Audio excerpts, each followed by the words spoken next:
इस कहानी में हम ब्लू और ज्वेल दो बर्ड को देखते हैं जिनके 3 बच्चे होते हैं।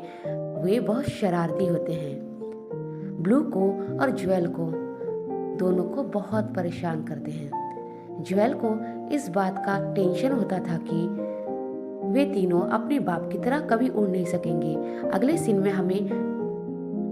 में हम अमेज़न के जंगल को देखते हैं जहां टोलियो और लियोंडा रिसर्च के लिए गए होते हैं। वाटरफॉल की वजह से उनकी बोट में कुछ हलचल होती है क्योंकि बोट आगे गिरने वाला था। जैसे तैसे वे अपनी जान बचाते हैं।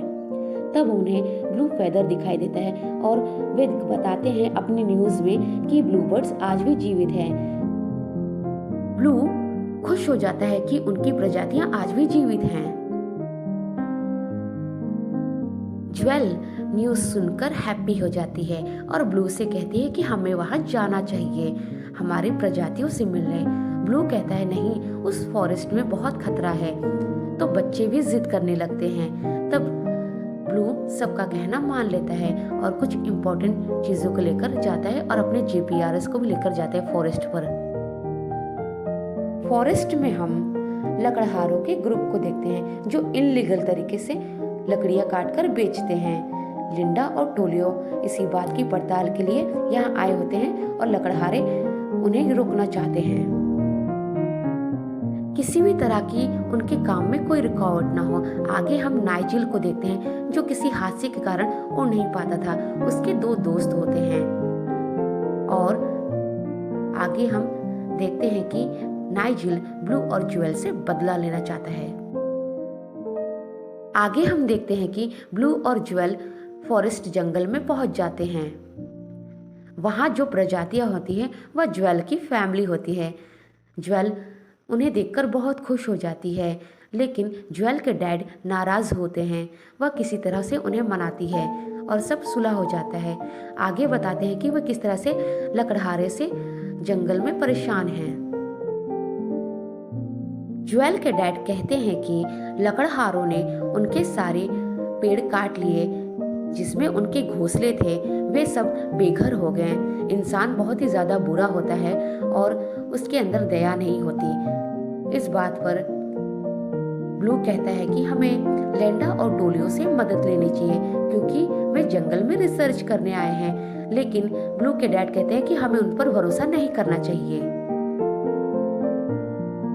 अगली सीन में हम टोलियो और लेंडा को देखते हैं जो ब्लूबर्ड्स ढूंढने के लिए आए होते हैं, लेकिन वे देखते हैं कि फॉरेस्ट में लकड़हारे इनलीगल तरीके से लकड़ियां काट रहे हैं। वे उसे रोकते हैं तो सभी लकड़हारे उन्हें पकड़ लेते हैं। आगे हम ब्लूबर्ड्स को देखते हैं जो अपने भोजन इकट्ठा करने के लिए जंगल की ओर जाते हैं।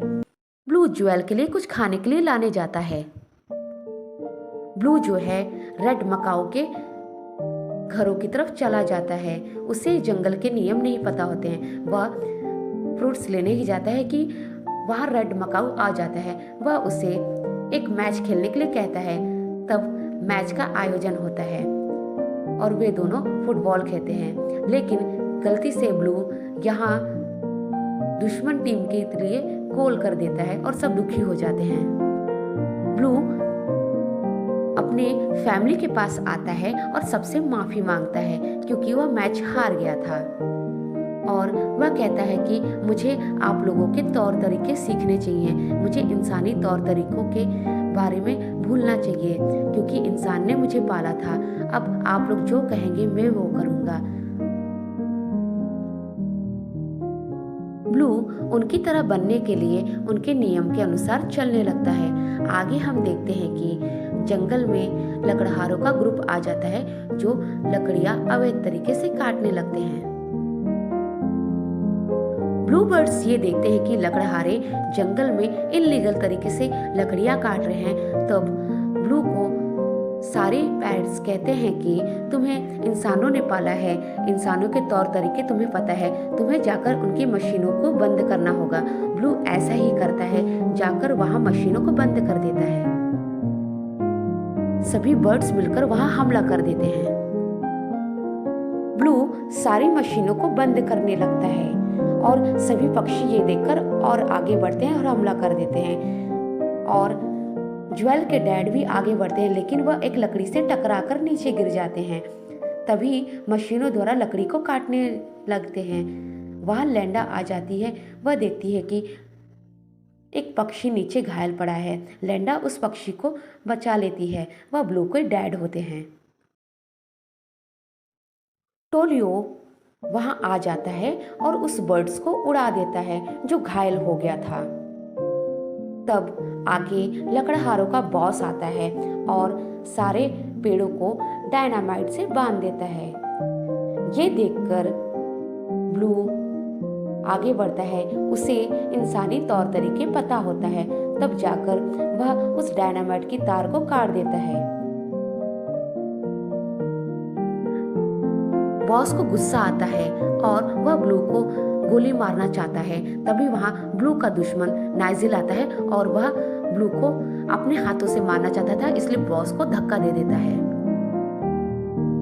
नाइजिल ब्लू के पीछे भागता है और दोनों में फाइट होती है। दोनों एक बेल की लताओं में जाकर फंस जाते हैं। आगे हम देखते हैं कि नाइजिल का एक जहरीला दोस्त फ्रॉग होता है। वह एक जहरीले कांटे को छोड़ता है, लेकिन एंगल चेंज हो जाता है और वह नाइजिल को जाकर लग जाता है।